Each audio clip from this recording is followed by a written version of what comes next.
এবারের প্রস্তুতি বেশ জমজমাট, কারণ এবার হচ্ছে স্টুডেন্টরা অনেক বেশি স্বতঃস্ফূর্তভাবে অংশগ্রহণ করেছে।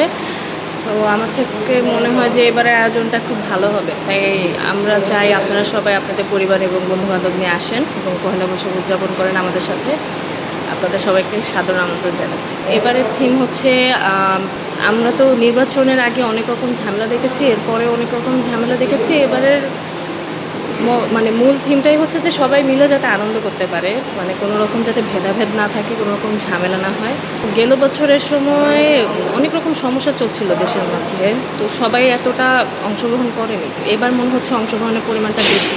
আনন্দ শোভাযাত্রা বা মঙ্গল শোভাযাত্রা আপনারা যেটাই বলেন না কেন, এটাতে কিন্তু আমাদের চারুকলার মানে আমাদের শ্রদ্ধেয় ডিন স্যারের পক্ষ থেকে যেটা বলা হয়েছে, এটা নিয়ে আমাদের কোনো মানে মানে একমত দ্বিমতের কোনো বিষয় নেই।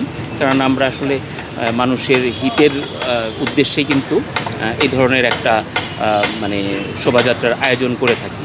সেখানে আমরা সকলে মিলে এখানে দলমত নির্বিশেষে এবং কি বলে সকল ধর্মের মানুষের উপস্থিতিতেই কিন্তু এই, এবং আপনারা জানেন যে ক্ষুদ্র নৃগোষ্ঠীদের একটা মানে উপস্থিতিও আমরা সেখানে দেখতে পাই। তো সেই সুবাদে আসলে এটা মানুষের কল্যাণের জন্যই তো সব কিছু মিলিয়ে হ্যাঁ, তারপরেও আপনার একটা নাম বা একটা মানে কি বলে বিষয়কে যখন আলোচনার মধ্যে আসে সেটা নিয়ে আলোচনা করবার সুযোগ থাকবে। তো এই ব্যাপারে ঊর্ধ্বতন ওনারাই ব্যাপারটাকে ক্লিয়ার করতে পারবেন আপনাদের কাছে। বাংলা নববর্ষ 1433 বঙ্গাব্দ যে বরণ করবার জন্য চারুকলা অনুষদ ঢাকা বিশ্ববিদ্যালয়ের যে আয়োজন, তো আপনারা জানেন যে প্রতি বছরই সেই আয়োজনটা হয়ে থাকে।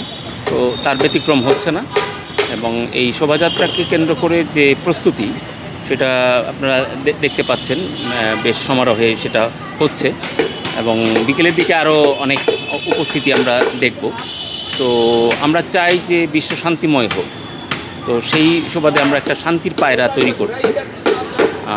ত্রিমাত্রিক মোটিভ হিসেবে থাকছে লোকজ হাতি, কাঠের হাতি, যেটা আমাদের সোনারগাঁও লোক কারুশিল্প জাদুঘরের একটা কি বলে প্রাচীনতম অনুষঙ্গ হিসেবে আমরা জানি, এবং আমাদের ছোটোবেলার অনেকের খেলার অনুষঙ্গ।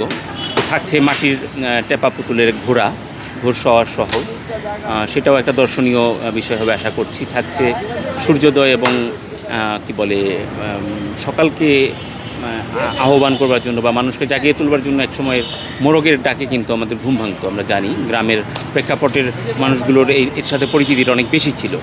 তো সেই বিষয়টাকে কি বলে মনে করিয়ে দেবার জন্য বা নতুনদেরকে জাগিয়ে তুলবার জন্য যে আহ্বান, যে আমরা সুন্দরের পথে হাঁটি, আমরা কি বলে সমতার পথে হাঁটি, আমরা কোনো বাধা বিঘ্নতা ভুলে গিয়ে আমরা সবাই একসাথে কাজ করে দেশটাকে রাঙিয়ে তুলি, পৃথিবীটাকে কি বলে বাঁচিয়ে তুলি, যুদ্ধ বিগ্রহ না। তো সেই শান্তির বার্তা নিয়ে আমাদের এই অনুষঙ্গগুলো থাকছে। তার পাশাপাশি আমরা বিগত সময়গুলোতে যেগুলো দেখেছি যে বাউলদের উপরে একরকমের আক্রমণ বা শিল্পীদের উপরে যে কি বলে নিগ্রহের শিকার হয়েছেন শিল্পীরা, তার প্রতিবাদ স্বরূপ এবার আমাদের শোভাযাত্রাতে একটা বড় আকৃতির দোতারার উপস্থিতি থাকবে। সেই বাদ্যযন্ত্রের কি বলে প্রতিনিধিত্ব করবে সেই দোতারা। তো এই সব কিছু মিলিয়ে আমাদের আয়োজন। এর বাইরে মুখোশ থাকবে, বিভিন্ন ধরনের পাখি, তাছাড়া আপনারা সামনের দিকেই দেখতে পেয়েছেন কিছু ছবি আঁকার আয়োজন হচ্ছে। বর্ষবরণ উপলক্ষে আমরা এখানে চারুকলার সকল স্টুডেন্ট, টিচার এবং অ্যালামনাইরা মিলে হচ্ছে যে বিভিন্ন মোটিভ বানাচ্ছি। সামনে আমাদের মাস্ক এবং সরাচিত্রের কাজ চলছে, এবং সেখানে হচ্ছে ওয়াটার কালারেরও একটা স্টল রয়েছে। আর এখানে আমরা হাতি, তারপরে হচ্ছে যে টেপা পুতুলের টেপা পুতুলেরটা কি টেপা পুতুলের ঘোড়া, পাখি এবং একটি মোরগ বানাচ্ছি। এর পরবর্তীতে তাছাড়া আমাদের সাথে দোতারা থাকবে, এবং এই শেষ মুহূর্তে কিছু চমক রয়েছে, সেটা আর কি বলতে যাচ্ছি না। এবারে বর্ষবরণটা ভালোই হবে, প্রতিবার থেকে এবারে একটু অন্যরকম হবে এবং অবশ্যই ভালো হবে।